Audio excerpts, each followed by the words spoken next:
বিজয় হইল, বিজয় হওয়ার পরে কালিমার পতাকা উড্ডীন হইল। ওই ভারতবর্ষে দ্বীনের কালিমার পতাকা উড্ডীন করলেন, কত কষ্ট করলেন।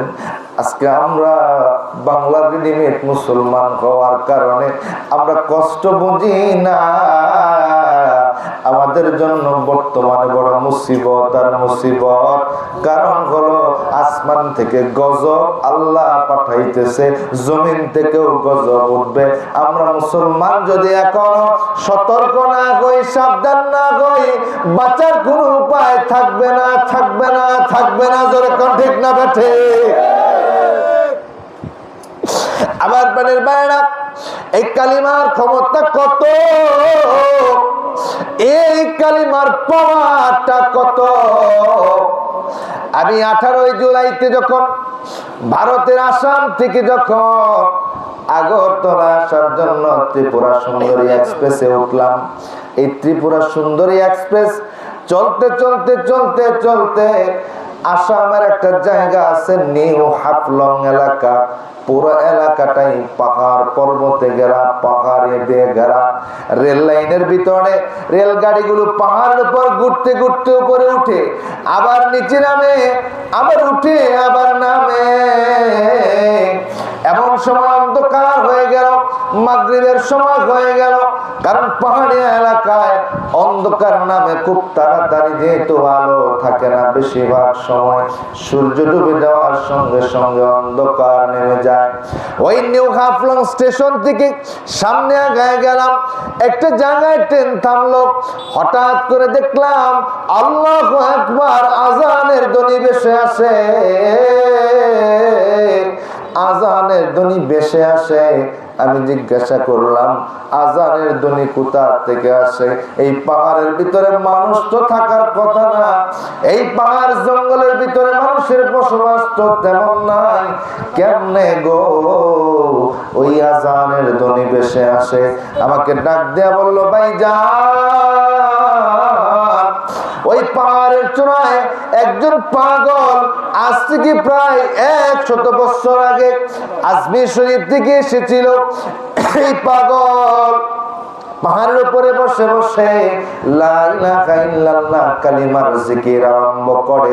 যখন জিকির আরম্ভ করে রাতের শেষ ভাগে, এই পাগল পাহাড়ের উপরে বসে বসে কালিমার জিকির করে। আল্লাহু আকবার বলেন না?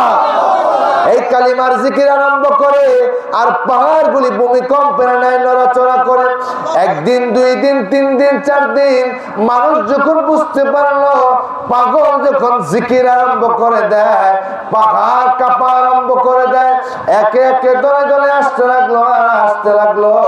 ডেকে বলে, ও পাগল তুমি কি পড়ো? বলে, আমি কালিমার জিকির করি, কালিমা তালকিন করি, কালিমার জিকির করি। কালিমার জিকির কেন করো?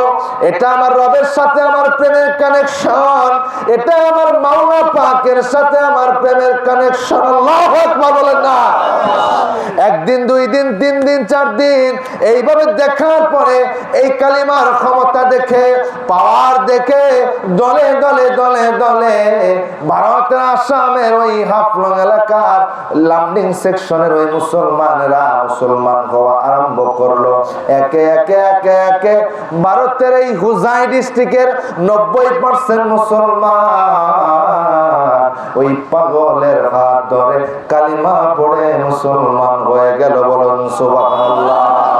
লা ইলাহা ইল্লাল্লাহ, জোরে লা ইলাহা ইল্লাল্লাহ, পড়ে লা ইলাহা ইল্লাল্লাহ, জোরে লা ইলাহা, জোরে মোহাব্বতে। সাউন্ড অ্যাডজাস্ট করতে পারে নাই, শক্তি দিয়ে কথা বলতেছে। এটাই তো শক্তি লাগতেছে, কাম করছে কি প্যানেল কি বক্স? বক্সের লাইন দাও, বক্সের লাইন দিয়ে দাও, তাহলে তো শক্তি কম লাগবো। এখন তো গলা জোর দিয়ে কথা বলতেছে। জোরে লা ইলাহা ইল্লাল্লাহ, হক লা ইলাহা ইল্লাল্লাহ,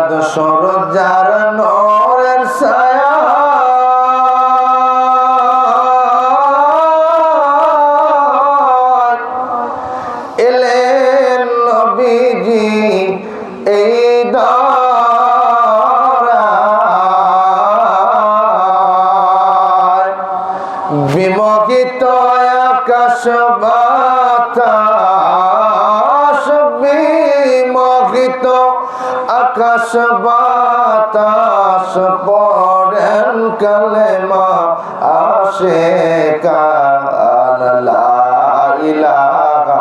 এখন ঠিক আছে, জোরে লা ইলাহা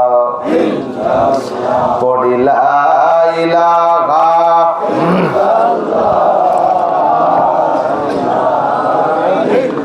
লা ইলাহা ইল্লাল্লাহু মুহাম্মাদুর রাসূলুল্লাহ সাল্লাল্লাহু আলাইহি ওয়াসাল্লাম। আজকের মাহফিলের সম্মানিত সভাপতি সাহেব, সম্মানিত প্রধান অতিথি সাহেব, আজকের মাহফিল ইন্তেজামিয়া কমিটি যারা সাজাইলেন, সর্বস্তরের জাকিরান আশিকান মুমিন মুসলমান ভাইয়েরা, সকলের প্রতি আবার মোবারকবাদ জানাচ্ছি। সমস্যার একবার মালিক ও মাওলার দরবারে শুকরিয়া আদায় করি, কারণ যে মালিক ও মাওলা বর্তমানে ব্যস্ততার জামানার মধ্যে আমাদেরকে এই জায়গায় একত্রিত করলেন, বসার সুযোগ করে দিলেন। সকলে বলুন আলহামদুলিল্লাহ। শত কোটি দরুদ ও সালাম জানাচ্ছি সোনার মদিনায়, যিনি শুধু আমাদের নবী নয়, কুল কায়নাতের নবী, রাহমাতুল লিল আলামিন। চিৎকার দিয়ে বলুন না সাল্লাল্লাহু আলাইহি ওয়াসাল্লাম। নবী যে শুধু আমাদের নবী নয়, নবীকে আমার আল্লাহ রাব্বুল আলামিন তামাম দুনিয়ার জন্য রহমত স্বরূপ প্রেরণ করলেন। শুধু মানুষের জাতির জন্য আমার নবী নবী হয়ে দুনিয়ার জমিনে আসছেন এমনটা নয়, পশু পাখি গাছপালা তরুলতে যারা আছে তাদের জন্য আমার মায়ের নবী হুসান। বলুন না সুবহানাল্লাহ। ছোট্ট একটা ঘটনা সহিহ আবু দাউদের মধ্যে আসছে। আমার প্রাণের ভাইয়েরা, আল্লাহ নবী রাহমাতুল লিল আলামিন উনি মসজিদে নববী থেকে হেঁটে হেঁটে হেঁটে হেঁটে যাচ্ছেন, বাগানের ভিতর দিয়ে যাচ্ছেন। হঠাৎ করে একটা উট নবীজির কদম মুবারকে এসে, নবীজির কদমের কাছে এসে নবীজির কদম মুবারকে পড়ে গেল। বলুন সুবহানাল্লাহ। এই উট মায়ার নবী রাহমাতুল লিল আলামিনের কদম মুবারকে পড়ে চোখের পানি ছেড়ে কাঁদতেছিলেন আর বলতেছিলেন, ইয়া রাসূলুল্লাহ, আমার একটা নালিশ আপনার কাছে আছে। বলুন না সুবহানাল্লাহ। বনের পশু পাখি যারা আছে তারাও আমার মায়ার নবীকে মোহাব্বত করত, আমার মায়ার নবী রাহমাতুল লিল আলামিনের কাছে এসে নালিশ করত। বলুন না সুবহানাল্লাহ। আমার প্রাণের মায়েরা, উট দুই ফোঁটা চোখের পানি আমার মায়ের নবীজির কাছে ছেড়ে দিলেন। ইয়া রাসূলুল্লাহ, মায়ার নবী গো, ওগো মায়ার নবী, আপনার কাছে একটা নালিশ আমার।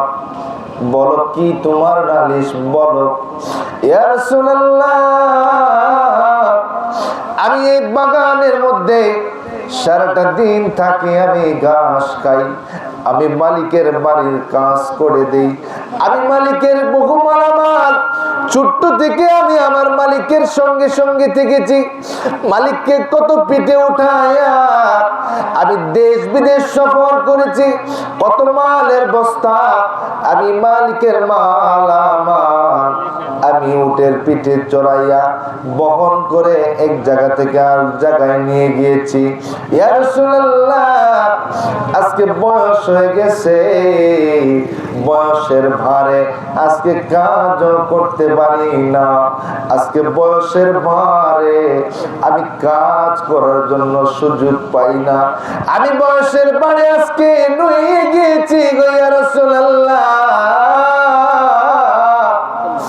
যখন মানুষের বয়স হয়ে যায়, যখন মানুষের শেষ সময় এসে যায়, একটা মানুষ শিশু অবস্থায়, যখন একটা মানুষ শিশু অবস্থায় থাকে তাকে সবাই লালন পালন করে, ঠিক না ব্যাঠিক? জবান খুলে বলেন ঠিক না ব্যাঠিক? একটা মানুষের যখন যুবক হয় তার গায়ের শক্তি থাকে, তার গায়ের স্পিড থাকে আলাদা, রক্ত থাকে গরম। জোরে কোন ঠিক না ব্যাঠিক? আওয়াজ তুলে ঠিক না ব্যাঠিক? আমি মুফতি মঞ্জুর মুর্শিদ জামালপুরি, এখন আমার যুবক বয়স। আজকে সকালবেলা 6টার সময় আমি পঞ্চগড়ের থেকে আর 19 কিলোমিটার ভিতরে, জায়গাটার নাম হলো আম কাঁঠাল বাজার। গতকাল রাত্রে সেই পঞ্চগড়ের আম কাঁঠাল বাজার, সেই পঞ্চগড় সদর থেকেও 19 থেকে 20 কিলোমিটার দূরে। সেখান থেকে আমি সকাল 6টা বাজে যখন গাড়িতে উঠলাম, আমি গাড়িতে উঠে এই জায়গায় মাহফিলে আসছি তখন সম্ভবত 8:30 বাজে।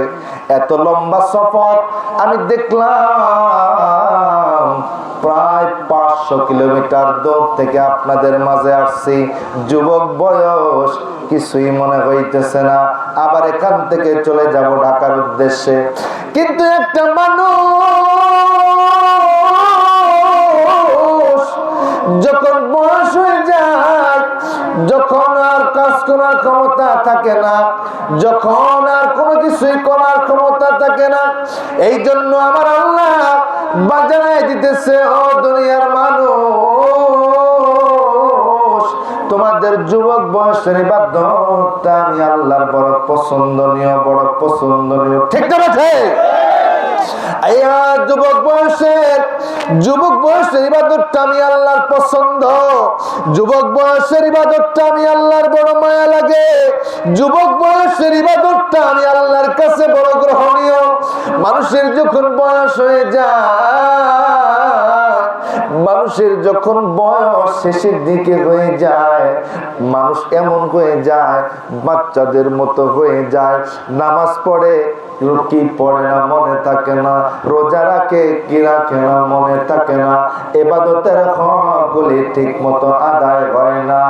এমন একটা অবস্থায় মানুষের কিছুদিন আগে, 2-3 দিন আগে ফেসবুকের মধ্যে দেখলাম, ওই রাজশাহীর আড়ান স্টেশনে একজন বৃদ্ধ মানুষ সন্তানেরা বাড়ি থেকে বের করে দিয়েছে। সন্তানেরা বাড়ি থেকে বের করে দেয়, ঠিক মতো খাবার দেয় না, সন্তানেরা খোঁজ খবর ঠিক মতো রাখে না। মনের দুঃখে রাজশাহীর আড়ান স্টেশনে ট্রেনের নিচে শুয়ে পড়েছে। ভাগ্যক্রমে একজন ভিডিও করতেছিল, হঠাৎ করে তার ভিডিও ক্যামেরায় ফুটেজটা ধরা পড়ছে। দেখা গেল ওই বৃদ্ধ কতটা কষ্ট বুকে নিয়া, কতটা দুঃখ বুকে নিয়া, কতটা যন্ত্রণা ভিতরে নিয়া, আইরে যে সন্তানের জন্য আমি টাকা খরচ করলাম, যে সন্তানের মায় পড়ে জীবনের সব কিছু আমি দিয়ে দিলাম, আজকে আমিও তো বাবা হইছি, বুঝি সন্তানের জন্য একদিন যদি দুধ না থাকে, কোথায় টাকা পাবো, কোথায় পয়সা পাবো চিন্তা করি না। সন্তানের খাবার আগে জোগাড় করার জন্য পাগল হয়েছে। আজকে আমাদের বাবা মা আমাদের জন্য তো এমন ভাবে খরচ করছে, আমি তাই ভাবতেছিলাম আগারে মানুষ বৃদ্ধ বয়সে গেলে কত অসহায় হয়, কত অসহায় হয়। আজকে গফরগাঁতে যখন আমি নামলাম, নামার পরে মাগরিবের নামাজের দিকে ওযু করতেছিলাম, একটা বৃদ্ধ মানুষ দেখলাম, পা দুটি অচল। আমার সঙ্গে বিশেষ করে মুজাদ্দিদিয়া মিডিয়ার আমার শ্রদ্ধাভাজন রনি ভাইটা আমার সঙ্গে সফর করে। রনি ভাই জিজ্ঞাসা করলো, চাচা আপনি অসুস্থ মানুষ, আপনি খুঁড়িয়ে হাঁটেন, আবার দেখলাম আপনি ভিক্ষা করেন, আপনি নামাজের ওযু করতে আসছেন, আপনার কি সন্তান নাই? বৃদ্ধ ডেকে বলে, বাবা আবার 2 ছেলে 3 মেয়ে, ছেলেদেরকে মানুষ করছি, বড় করছি, কিন্তু মানুষ করতে পারি নাই। মেয়েদেরকে বিয়ে দিছি, তারাও খোঁজ নেয় না। 8 মাস আগে আমার স্ত্রী দুনিয়ার জমির দিকে বিদায় হয়ে গেছে। আজকে সন্তানাদি যারা আছে তাদের ঘরের দুয়ার পাল্টাইতে পাল্টাইতে আজকে এই গফরগাঁও স্টেশনে এসে আমি মানুষের দুয়ারে হাত পাতি। এই কথাগুলি কলিজার ভিতরে লাগতেছিল, কলিজার ভিতরে লাগতেছিল, কলিজার ভিতরে লাগতেছিল। আরে মানুষ বৃদ্ধ হয়ে গেলে মানুষের দাম থাকে না, মানুষের মূল্যায়ন থাকে না। এই জন্য যাদের বাবা মা দুনিয়ার জমিনে জীবিত আছে গো, দুনিয়ার জমিনে যাদের বাবা মা আছে, আমার মায়ের নবী রাহমাতুল্লিল আলামিন ডেকে বলেন, ও আমার উম্মত, তোমরা যদি মায়ের পায়েতে চুমা দাও, ওই চুমা মায়ের পায়েতে যায় লাগে না, ওটা আল্লাহ জান্নাতের চৌকাঠে যায় লাগে। বলুন আল্লাহু আকবার, বলেন না সুবহানাল্লাহ, বলেন না আল্লাহু আকবার। আজকে দুনিয়ার অধঃপতন হয়ে গিয়েছে। যদি তাই না হবে কেন আজকে এলাকায় এলাকায় শহরে শহরে বৃদ্ধাশ্রম হবে? আবার প্রাণের ভাইয়েরা, সহিহ বুখারীর মধ্যে ছোট্ট একটা অধ্যায়, ছোট্ট একটা ঘটনা, পূর্ব জামানার আল্লাহর ওলি, আল্লাহর ওলি জুরাইজের একটা ঘটনা সহিহ বুখারীর মধ্যে আলোচনায় আসছে। গভীর মনোযোগ লাগান। আল্লাহর ওলি জুরাইজ নামাজে দাঁড়ায় পাহাড়ের উপরে।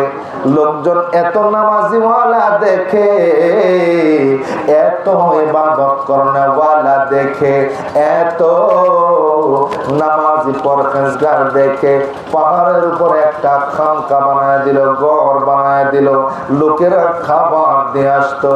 এই জুরাইজ আল্লাহর ওলি সারাদিন নামাজ পড়ে, রাত্রিবেলা নামাজ পড়ে, রোজা রাখে, দিনের বেলা রোজা রাখে, রাতের বেলা নামাজ পড়ে। এই জুরাইজ মায়ের কোনো খোঁজ রাখে না, মায়ের খোঁজ খবর রাখে না। মা একদিন গেল জুরাইজকে ডাকতে, ওই দিন জুরাইজ নামাজের মধ্যে দণ্ডায়মান ছিল। একবার চিন্তা করে, আমি কি আল্লাহর দরবারে নামাজে দাঁড়াইছি, আমি কি মা ডাকে সাড়া দেব কি দেব না? আর চিন্তা করে নামাজ ছাড়বো কি ডাকবো?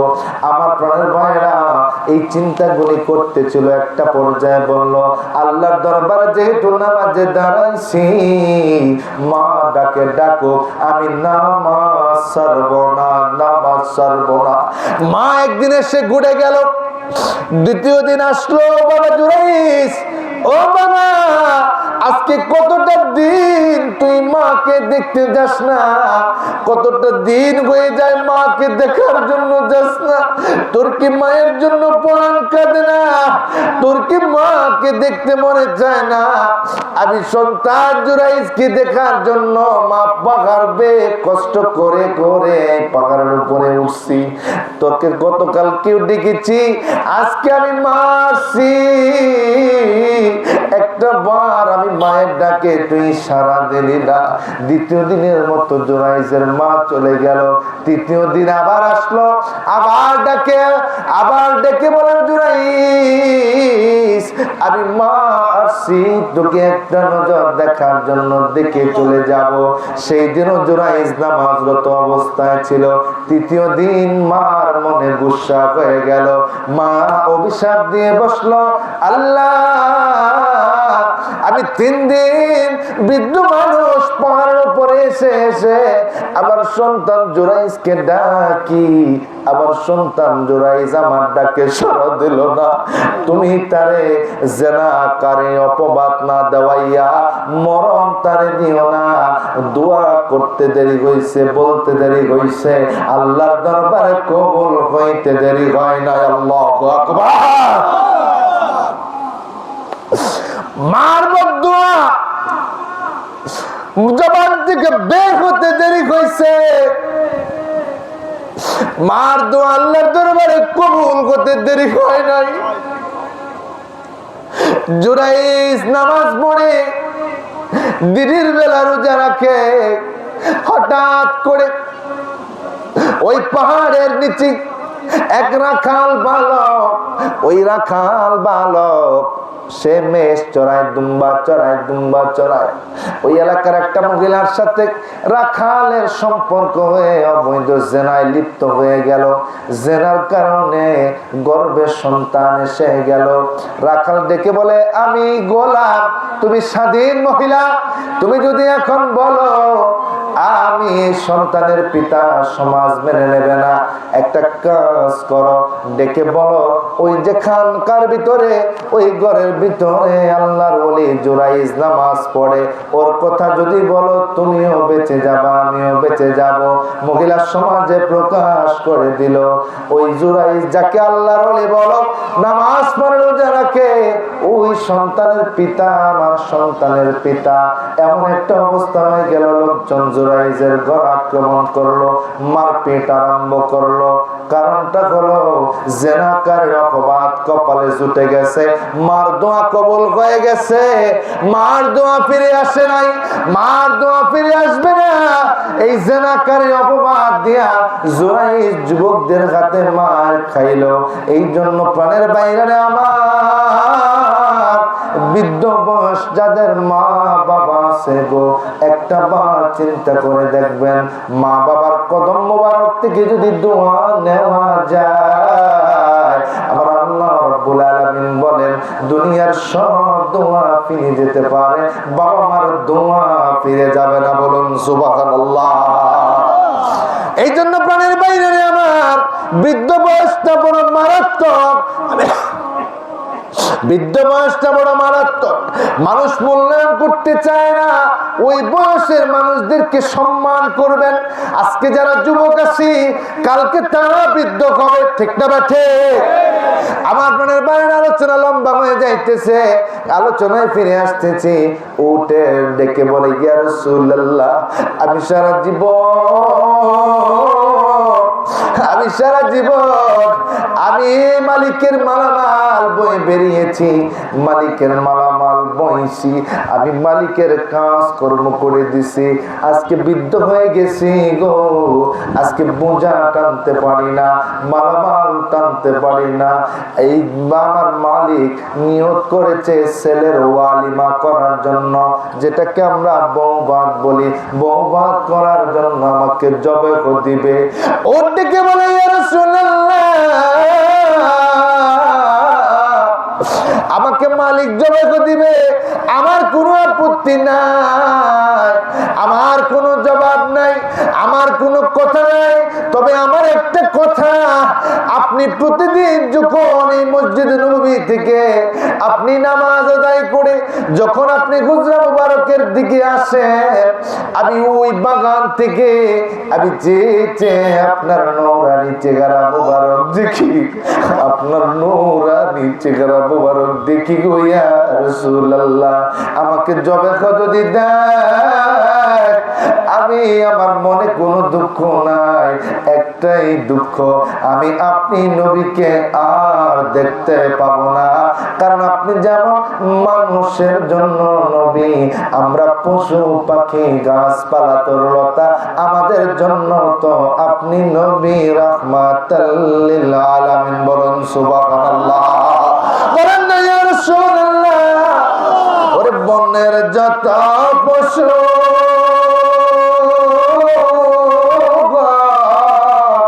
ভক্তি করে দুই চরণ,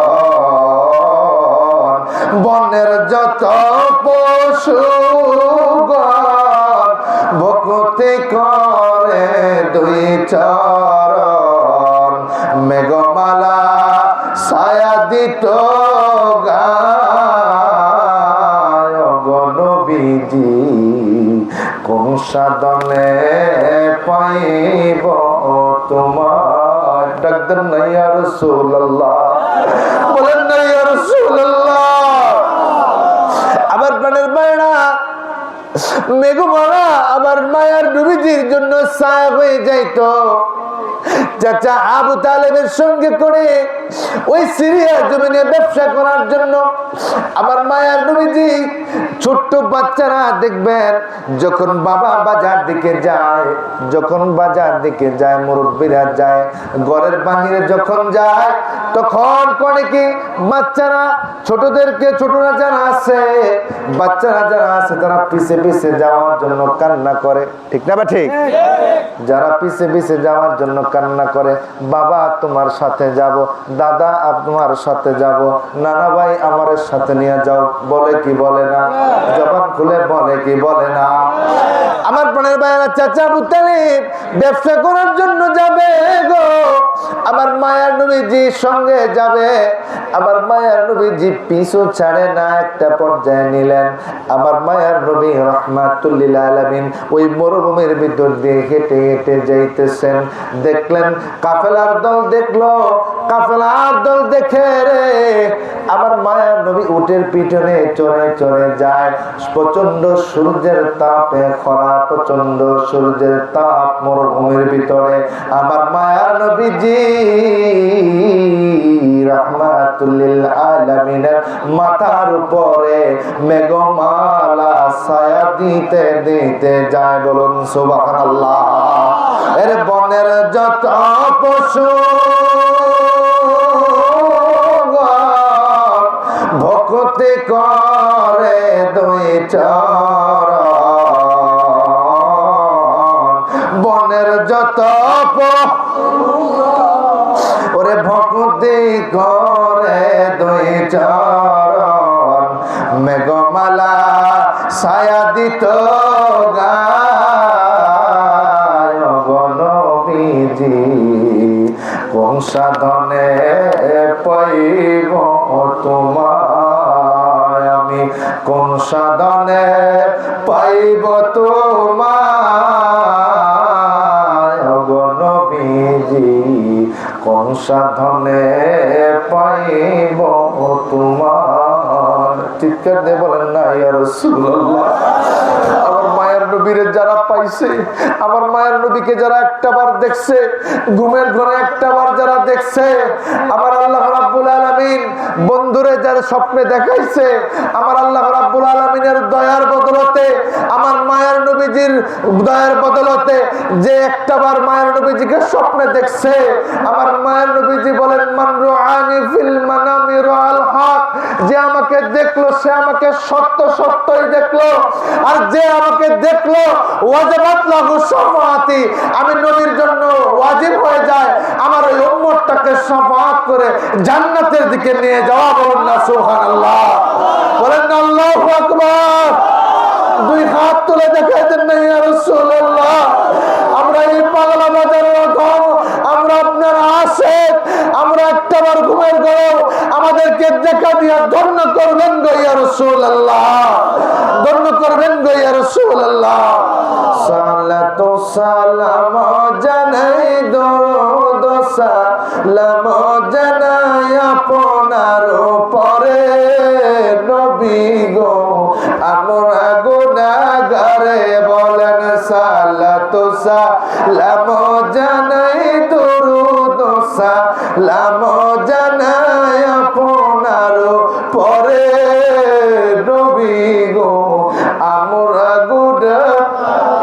বলেন সালাতু সালাম জানাই, দরুদ সালাম জানাই আপনার উপরে নবী গো, আমরা গুনাহগার।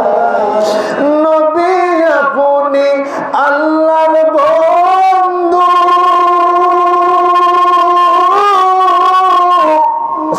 আপনি পার করে দেন ভব সিন্ধু। আল্লাহু আকবার। আমাদেরকে কবরের মধ্যে নামায় দেওয়া হবে বিসমিল্লাহি ওয়ালা বিল্লাতি রাসূলিল্লাহ বলে। রাসূলের মিল্লাতের উপরে কবরের মধ্যে আমাদেরকে নামায়া দেবে। আমার রাসূল যদি আমাদের জন্য সেই দিন সুপারিশ না করে, আমার রাসূল যদি সেই দিন উম্মত বলে যদি স্বীকার না করে, কি উপায় হবে, কি উপায় হবে, কি উপায় হবে? একে তো অন্ধকার কবর, একে তো অন্ধকার কবর, মৃত্যুর যন্ত্রণা কতটা কষ্টের, কতটা কষ্টের। আমার মায়ের নবীজি ডেকে বলে, উম্মত রে, ও উম্মত, উহুদ পাহাড়টাকে বুকের উপরে দিয়ে দেওয়া বলে যে পরিমাণ কষ্ট হবে, মৃত্যুর যন্ত্রণা ওই কষ্টগুলোর 100 ভাগের 1 ভাগ হবে। না জানি কত কষ্ট হবে রে, না জানি কত কষ্ট হবে। আজকে দুনিয়ার চিন্তায়, ব্যবসা বাণিজ্য, চাকরি বাকরি, হাল কিসানি নিয়ে আমরা বড় পেরেশান হয়ে গেছি দুনিয়ার মানুষ। ও পাগলা বাজারের দোকানদার ভাইরা, ব্যবসায়ী ভাইরা, ব্যবসা করতে করতে একটা দিন হয়তো দুনিয়ার জমিন থেকে বিদায় হয়ে যাবেন। ইয়াউমা ইয়াফিরুল মারউ মিন আখিহি উম্মিহি আবিহি সাকিবাতি ওয়া বানি, যেই দিন সন্তান চিনবে না, যেই দিন সন্তান দেখবে না, যেই দিন সন্তান পরিচয় দেবে না, সেই দিন আপনার আমার কি উপায় হবে, কি উপায় হবে? দুনিয়া কত নিষ্ঠুর। 2-3 দিন আগে একজন অ্যাম্বুলেন্স ড্রাইভার আমার সঙ্গে আসতেছিলেন, আমরা কথা বলতেছিলাম। বলল, ভাইজান এমন লাশ নিয়ে বাড়ি গেছি, শুধুমাত্র আমি ড্রাইভার আর লাশের গাড়ি আমার সঙ্গে। সন্তানেরা ভয়ে, মেয়েরা ভয়ে, সন্তানেরা ভয়ে পর্যন্ত লাশের গাড়িতে উঠে নাই, আলাদা মাইক্রো ভাড়া নিয়ে বাড়ির দিকে গেছে। এই দুনিয়ার মানুষ কার জন্য টাকা করলা, কার জন্য পয়সা করলা গো? যে সন্তান কবরের পাশে দাঁড়ায়া তোমার জন্য একটাবার দোয়া পর্যন্ত করবে না। এই পৃথিবী এমনি রবে,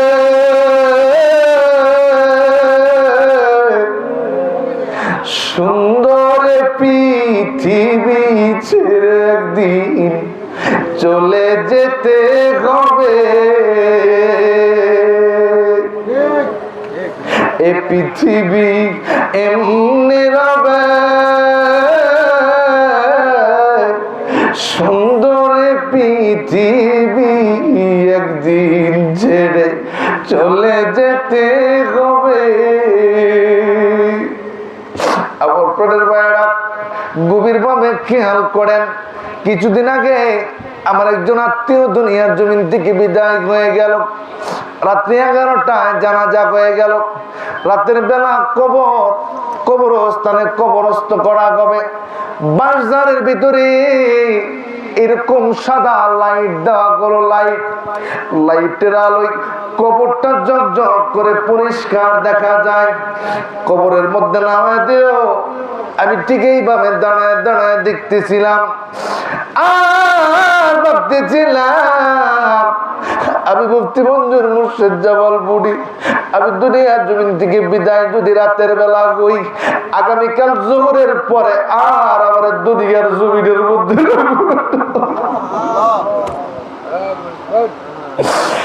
আমার মনের মায়েরা,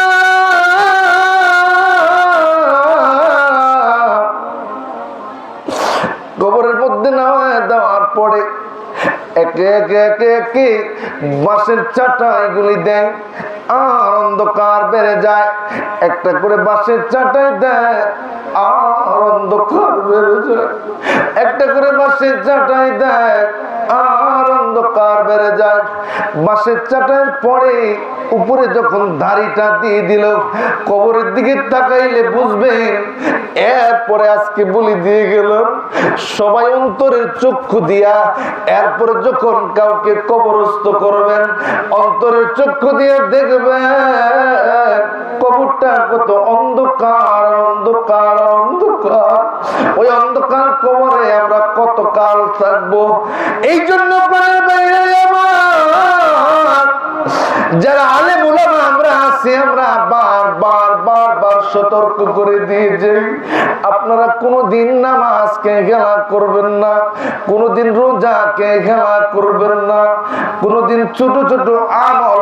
আজকে দুনিয়ার জমিনে আমরা ব্যস্ত হয়ে গেছি, ছোট্ট ছোট্ট আমল থেকে দূরে সরে গেছি। আয়াতুল কুরসি এমন একটা আমল, এই গুরুত্বপূর্ণ আমল। আমার মনে হয় অধিকাংশ মানুষ যারা আছে তারা এই আমলটা, এই আয়াতুল কুরসিটা প্রায় যদি মুসলমানদের মধ্যে ধরি অন্তত 40% মুসলমান আয়াতুল কুরসিটা পারে। প্রত্যেক ফরজ নামাজের পরে এই আয়াতুল কুরসিটা যদি পড়া হয়, আমার মায়ার নবী ঘোষণা করেন ওই উম্মতের জন্য জান্নাতের 8টা দরজা খুলে দেওয়া হয়। উম্মত যেদিক দিয়ে ঢুকের ইচ্ছা হয় দুনিয়া জমিন থেকে বিদায় হয়ে যাওয়ার পরে সেই দিক দিয়ে যাইতে পারবে। বলুন সুবহানাল্লাহ। বিশেষ করে সূরা ইখলাসটা কত গুরুত্বপূর্ণ সূরা আমার প্রাণের ভাইয়েরা।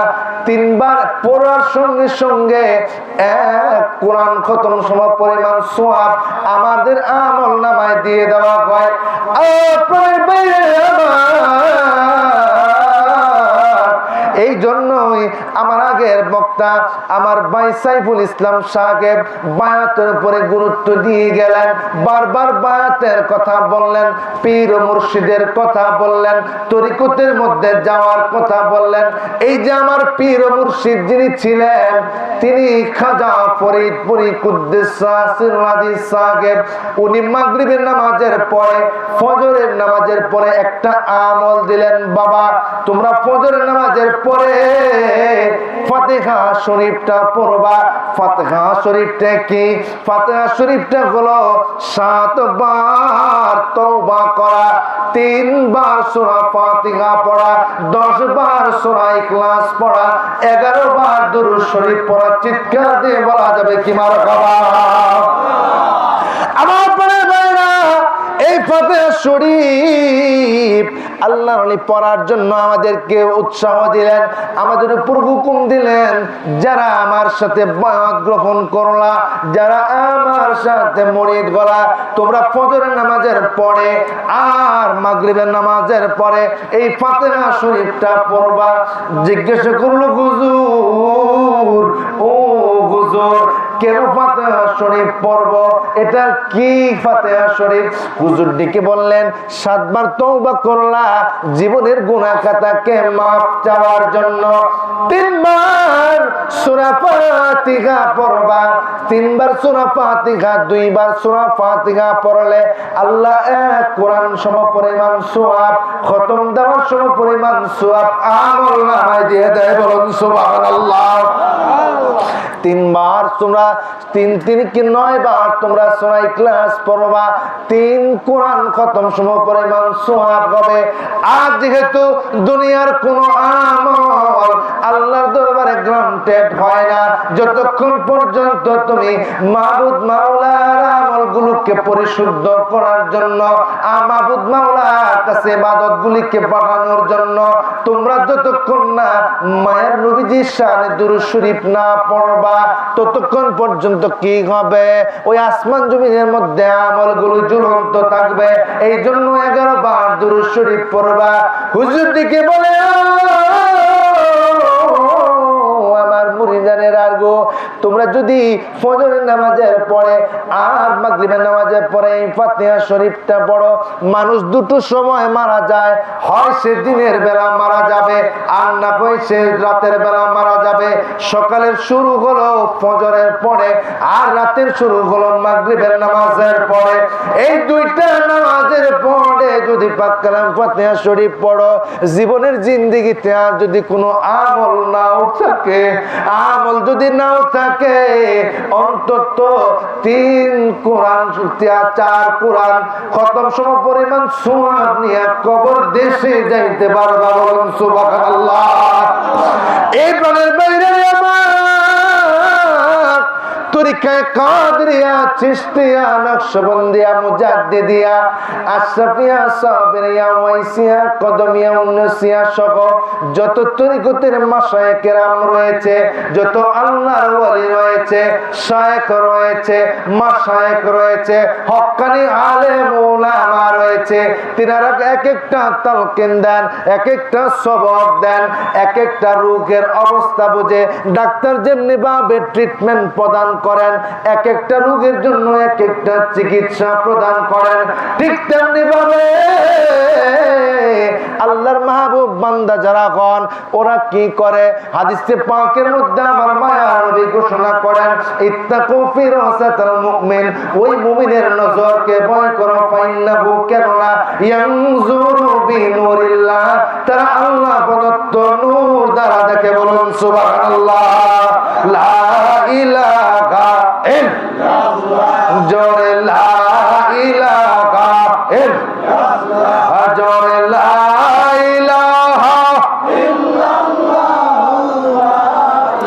আগে আগে আসেন, একসাথে আসেন আর মহব্বতে লা ইলাহা ইল্লাল্লাহ, জোরে লা ইলাহা ইল্লাল্লাহ, পড়ে লা ইলাহা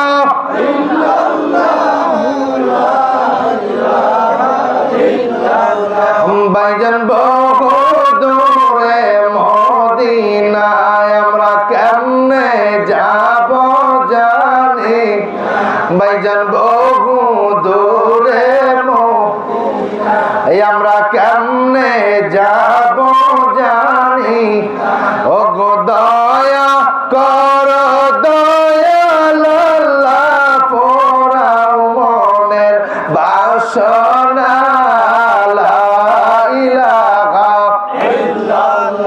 জোরে লা ইলাহা ইল্লাল্লাহ, হাকে লা ইলাহা ইল্লাল্লাহ, লা ইলাহা ইল্লাল্লাহ, লা ইলাহা ইল্লাল্লাহ, মুহাম্মাদুর রাসূলুল্লাহ সাল্লাল্লাহু আলাইহি ওয়াসাল্লাম। তাহলে এই আমলগুলি করার দরকার আছে না নাই? আওয়াজ তুলে আছে না নাই? জীবন তো অল্প, জীবন কি জীবনের গ্যারান্টি আছে? আওয়াজ তুলে আছে? আমাদের সমবয়সী কত যুবক কবরে চলে গেল, তারা কোনোদিন আর ফিরে আসবে? কিন্তু এই আমলগুলি যদি কিছু থাকে আমার আল্লাহ এর খাতিরে মাফ করে দিতে পারে কি পারে না? আওয়াজ তুলে বলেন, পারে কি পারে না?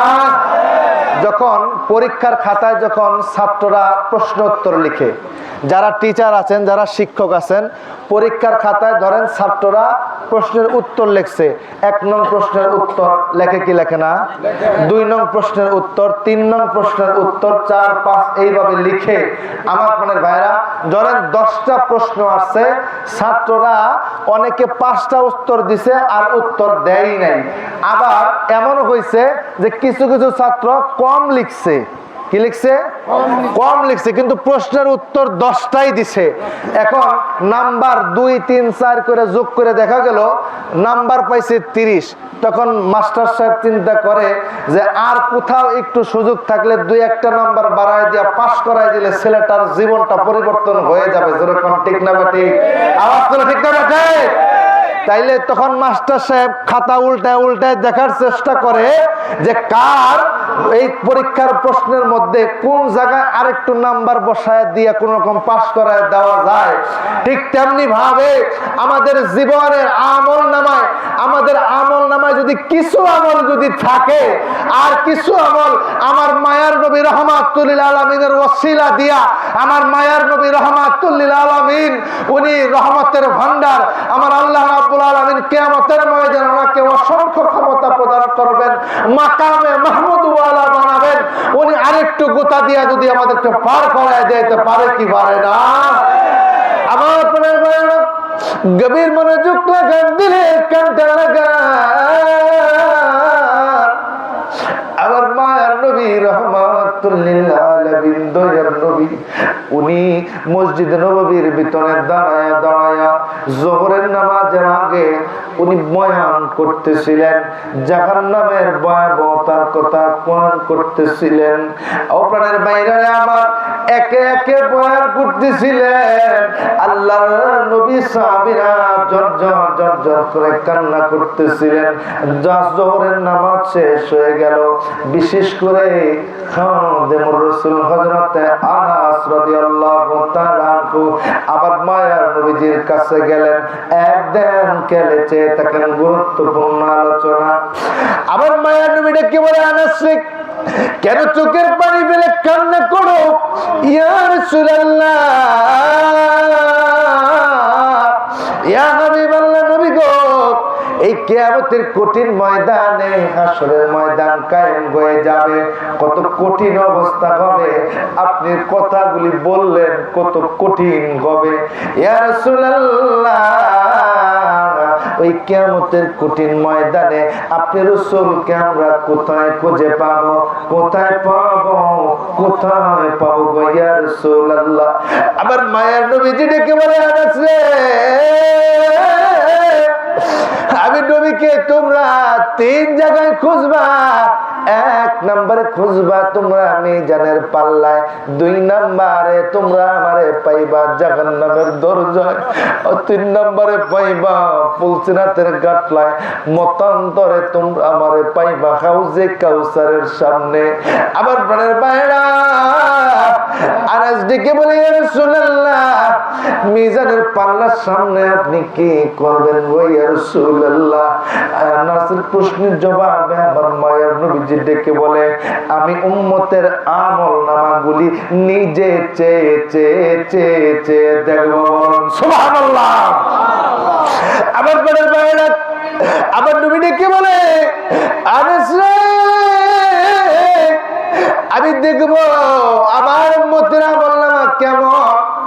যদি দেখি উম্মতের আমলনামায় পাপের পাল্লাটা ভারী হয়ে যায়, পাপের পাল্লাটা ভারী হয়ে যায়, আমার মায়া নবীজি বলেন, আমি দেখব আমার উম্মতের মধ্যে যদি আমল কিছু থাকে, আমার উম্মতের মধ্যে আমি নবীর প্রতি মুহাব্বত থাকে, আমি নবীর প্রতি ভালোবাসা থাকে, আমি নবীর প্রতি ইত্তেবা থাকে, অনুকরণ অনুসরণ থাকে, আমি নবী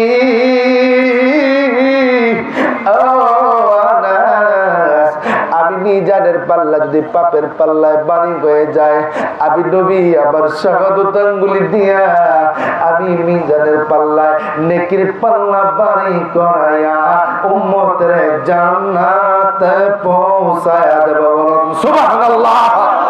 রাহমাতাল লিল আলামিন, আপনি উম্মতের জামিন। রাহমাতাল লিল, জোরে জোরে, আপনি উম্মতের জামিন, গুনাহগার উম্মতের আপনজন। আল্লাহর নবী, মায়ার নবী, ও আপনি নবী আমার জীবনের জীবন। বলেন, আপনি নবী আমার জীবনের, আপনি আমার জীবন সাথী, অন্ধকার কবরের বাতি। আল্লাহু আকবার। জবান করে আল্লাহু আকবার চিৎকার দিয়ে বলেন না ইয়া রাসূলুল্লাহ। আপনি নবী রাহমাতাল লিল আলামিন। আমরা গুনাহগার উম্মত, আমরা গুনাহগার উম্মত। কবর দেশে আমাদেরকে চিরনিদ্রায় শোয়া দেওয়া হবে, কেউ আমাদের জন্য খোঁজ দিবে না। আপনি মায়ার নবী যদি সেই দিন আমাদেরকে যদি বলে যান, কে আমাদের জন্য সুপারিশ করবে গো? কে আমাদের জন্য সুপারিশ করবে গো। আমার মায়ার নবী ডেকে বলে, আনাস রে, আলোচনা লম্বা হয়ে যাইতেছে, শর্ট করে আসতেছি, গভীর মনোযোগ। আমার প্রাণের মায়েরা, আনাস ডেকে বলে, ইয়া রাসূলুল্লাহ, বুঝলাম মিজানের পাল্লার সামনে আপনি থাকবেন, মিজানের পাল্লা আপনি বাড়ি করে দিবেন। ইয়া রাসূলুল্লাহ, আর কোথায় খুঁজে পাবো? ফুলসিরাতের কিনারায় পাইবা। চুলের চাইতেও চিকন হবে, ফুলসিরাত পার হওয়া বড় কঠিন হবে। আমি নবী রাহমাতুল লিল আলামিন, আমি মায়ার নবী ফুলসিরাতের কিনারায় থাকবো। আবার গুনাহগার মা যাদের কলবের মধ্যে ঈমানের ছিটে ফোঁটা পাবো, যাদের কলবের মধ্যে ঈমান পাবো, আমি নবীর মুহাব্বত পাবো, ভালোবাসা পাবো, ইত্তেবা পাবো, অনুসরণ পাবো। আর যদি আমলে কম হয় গো, যদি ফুলসিরাত পার হতে যাইয়া আমার উম্মত বিপদে পড়ে যায়, আমি নবী নিজে সহযোগিতা করিয়া আমার উম্মতের আমি জান্নাতে পৌঁছায় দেব। বলুন সুবহানাল্লাহ। রাহমাতাল লিল আলামিন, আপনি উম্মতের জামিন। রাহমাতাল লিল আলামিন, আপনি উম্মতের জামিন। গুনাহগার উম্মতের আপনজন, আল্লাহর নবী, মায়ার নবী, আপনি নবী আমার জীবনের জীবন। বলে আপনি নবী আমার। সেই মায়ের নবীর দরকার আছে না নাই? দুই হাত তুলে বলেন আছে না নাই? আওয়াজ তুলে বলেন আছে না নাই? চিৎকার দিয়ে ডেকে বলেন, ইয়া রাসূলুল্লাহ, আমরা গুনাহগার উম্মত, ওই হাসরের ময়দানে আমাদেরকে দূরে পালায়া দিয়েন না গো ইয়া রাসূলুল্লাহ। আমার মনের মায়েরা, এই জন্য গভীরভাবে খেয়াল করে আমরা বারবার সতর্ক করে দিয়ে যাই। একটা কারণে আমার মায়ার নবীর আদর্শ থেকে দূরে সরে যায় না। কারণ হলো, আমার আল্লাহর দরবারে গুনাহগার হইছেন, আল্লাহর দরবারে আপনি গুনাহগার হইছেন, আমার আল্লাহর দরবারে আপনি শাস্তি পাওয়ার যোগ্য হইছেন, আল্লাহর দরবারে আপনি শাস্তি পাবেন। বলেন, আমার মায়ার নবী আপনাকে জামিনদার হয়ে ছুটাইতে পারবে কি পারবে না? জবান খুলে বলেন, পারবে কি পারবে না? কারণ হলো, নবী রাহমাতুল লিল আলামিন, উনি শাফাআত করার ক্ষমতা রাখেন। আল্লাহু আকবার। উনাকে শাফাআতের ক্ষমতা দেওয়া হবে। আমার মায়ের নবী, আমার মায়ের নবী ওই দিন শাফাআত করে করে উম্মতকে জান্নাতে নিবেন। কিন্তু বেয়াদবির কারণে, কিন্তু নবীর সাথে দুশমনি করার কারণে, বেয়াদবি করার কারণে যদি উম্মতের খাতা থেকে আপনার নাম কাটা যায়, নাম কাটা যায়, নাম কাটা যায়, ওই দিন কোনো উপায় থাকবে না, থাকবে না, থাকবে না। জোরে কর ঠিক না ভাই? উপায় নাই রে, উপায় নাই রে, উপায় নাই। মায়ার নবীর সুপারিশ বিনে উপায় নাই। মায়ার নবীর সুপারিশ বিনে ও বলি নাই, বলি নাই নবী আপনারে, আপনি বুইল যায় আপনে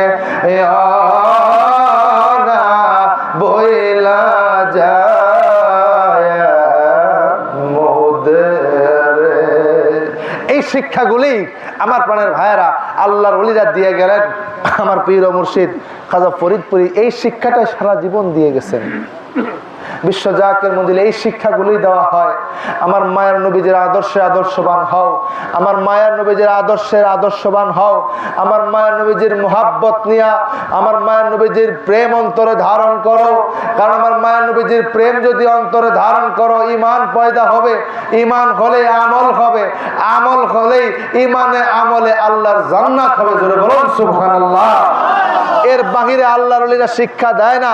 যারা হক্কানি আল্লাহর ওলি হয়, আল্লাহর মাহবুব বান্দা হয়, যারা আল্লাহর প্রেমিক হয়, যারা আল্লাহর মুমিনে কামেল হয়, তাদের শিক্ষা একটাই থাকে, তাদের দীক্ষা একটাই থাকে, মানুষকে তারা একটাই দিকে টানে।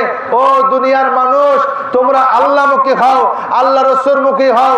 আমার পীর ও মুর্শিদ খাজা ফরিদপুরি বারবার বলছেন, বাবা পীর মকসুদ না, মকসুদ আল্লাহ আল্লাহ রসুল। বাবা পীর মকসুদ না, মকসুদ আল্লাহ আল্লাহ রসুল। আমরা নেতাগিরি করার জন্য দরবার শরীফে যাই নাই। বিশ্ব জাকের মঞ্জিল একটা অরাজনৈতিক সংগঠন। আমাদের একটাই উদ্দেশ্য, হুজুর কেবলা জান খাজা ফরিদপুরি আমাদেরকে শিখিয়ে দিয়েছেন, বাবা আমরা নবী প্রেমকে অন্তরে ধারণ করায় দেই।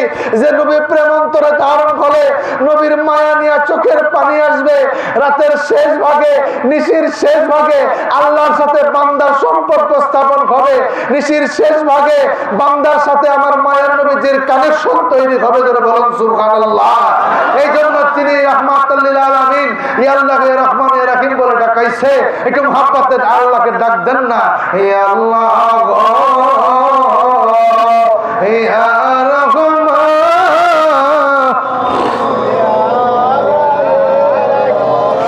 ইয়া রহিম, ইয়া আল্লাহ গো, ইয়া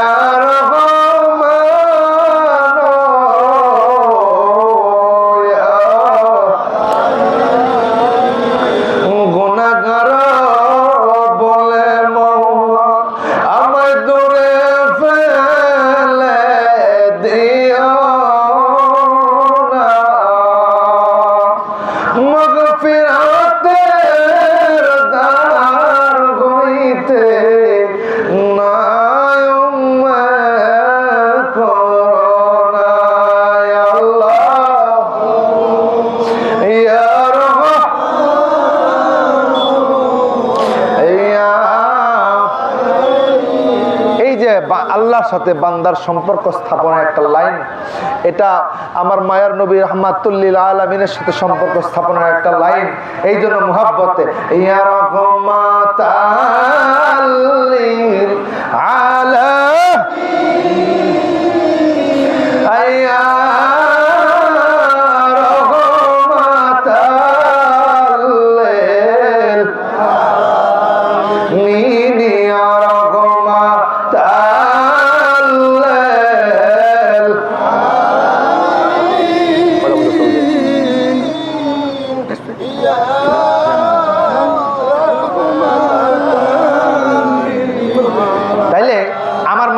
সাথে সম্পর্ক স্থাপন হইলেই আমার আল্লাহর সাথে সম্পর্ক স্থাপন হবে। যেরকম ঠিক না ঠিক?